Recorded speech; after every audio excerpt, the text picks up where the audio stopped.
Hello students, आज हम देखने वाले हैं पीएससी सेकेंड ईयर केमिस्ट्री के पेपर नंबर 3 ऑर्गेनिक केमिस्ट्री का बहुत ही इंपॉर्टेंट टॉपिक, जिसमें हम यूनिट 2 के बहुत ही इंपॉर्टेंट टॉपिक पिनाकोलोन रीअरेंजमेंट का डिस्कशन करने वाले हैं।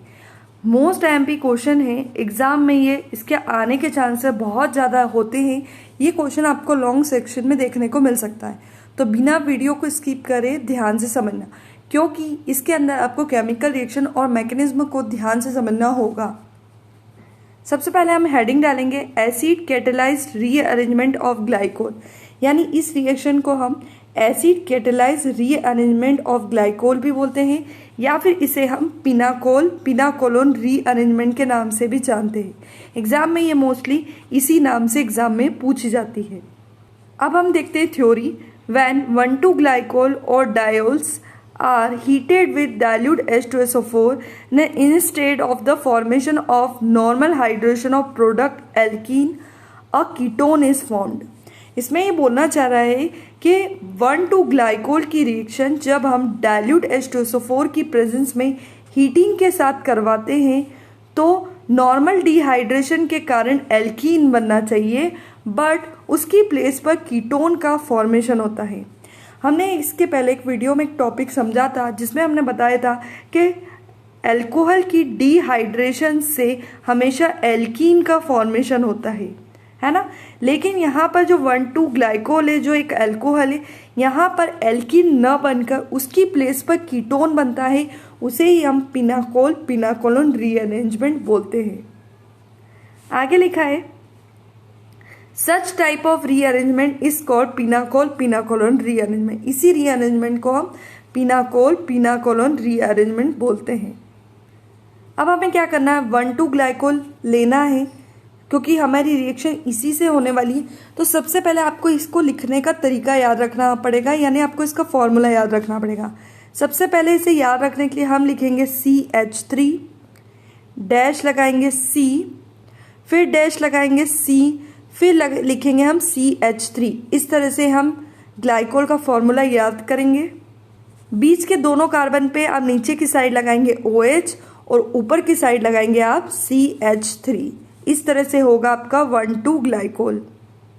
जब आप 1,2 ग्लाइकोल लिख लेंगे तो अब आपको क्या करना है, डिहाइड्रेशन, और उसके बाद हम पिनाकोलोन पे जाएंगे। तो सबसे पहले हम ग्लाइकोल लिखने के बाद डिहाइड्रेशन को समझाएंगे। डिहाइड्रेशन को समझाने के लिए हमें क्या करना है, वाटर का रिमूवल करना है। वाटर कैसे आपको निकालना है, वो ब्लैक कलर से जहाँ पर अंडरलाइन है वहाँ से आपको H2O बाहर निकालना है। देखो, जब हमें डिहाइड्रेशन करवाना है और हम H2 को बाहर करेंगे तो यहाँ से निकालेंगे हम एक H और यहाँ से निकालेंगे हम OH, यहाँ से H और यहाँ से OH, तो ये बन जाएगा आपका H2O। उसी तरह से यहाँ से H और यहाँ से OH, तो ये फिर से बन जाएगा आपका H2O। इस तरह से आपके 2 H2O बाहर हो जाएंगे। अब क्या बचा, यहाँ से आपका एक हाइड्रोजन गया, तो ये बचा आपका CH2, फिर कार्बन के ऊपर जुड़ा हुआ है CH3, फिर से कार्बन, इस कार्बन के ऊपर जुड़ा हुआ है CH3।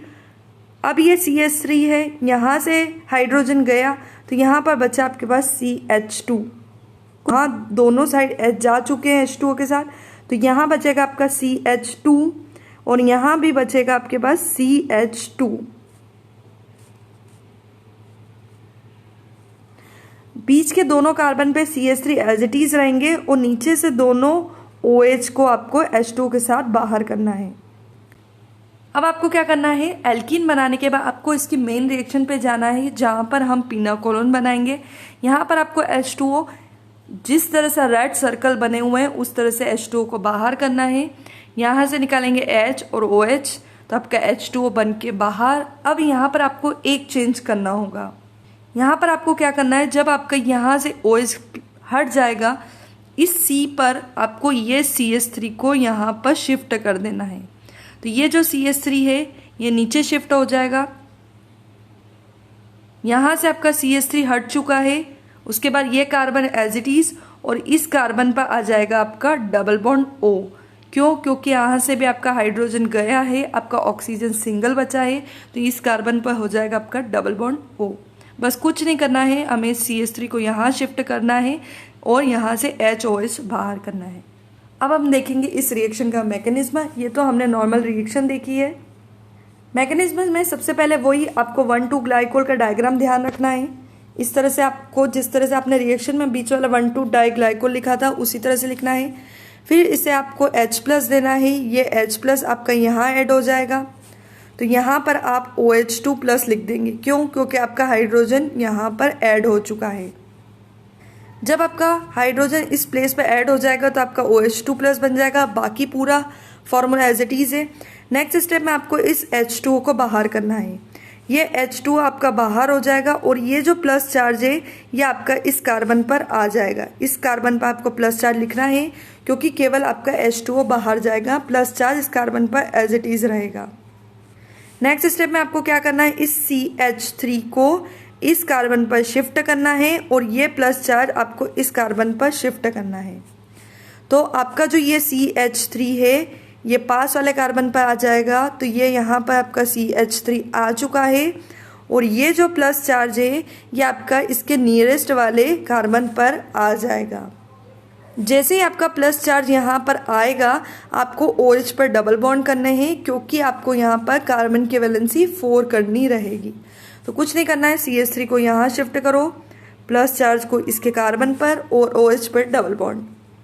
नेक्स्ट स्टेप में आप क्या करेंगे, ये जो आपका H है और ये जो आपका प्लस चार्ज है ये बाहर निकल जाएगा। हाइड्रोजन अपना प्लस चार्ज लेकर बाहर। अब आपका कार्बन पे बचेगा डबल बॉन्ड O। बस बाकी पूरा ये वाला और ये वाला आपका यहाँ से एज इट इज चलेगा। तो इस तरह से हमने बनाया पिनाकोल से पिनाकोलोन। जहाँ पर एल्किन बनना था वहाँ पर पिनाकोल से पिनाकोलोन बनता है। ये 1 2 3 4 5।